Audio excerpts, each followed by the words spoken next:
Azkenean, zama ontzi batean egin zuen ihes Donibanera Prietok.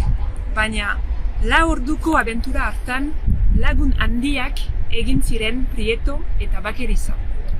Horren handiak, ezen Bakeriza bera joan zen handik urte batzuetara herriko alkatearekin, batera Madrilera Prietoren gana, berau hirigintza ministro izendatu zutenean. Ondarroako portu zahar berritzeko eskatu nahi zioten ministro berriari, kaiko sarrera arriskutsu gura zela eta. Iritsi dira Bakeriza eta alkatea ministerioko atera. Atezainei esan diete Prieto ikusi behar dutela. Baina atezainek haien itxura ikusita, ez diete sinetsi eta sarrera ukatu diete. Bakerizak dio ez dela handik joango Prieto ikusi arte. Bere lagun mina dela ministroa. Atezainek handik alde egiteko mesedez. Bakerizak ez da pentsatu ere. Tirabirak, oiuak.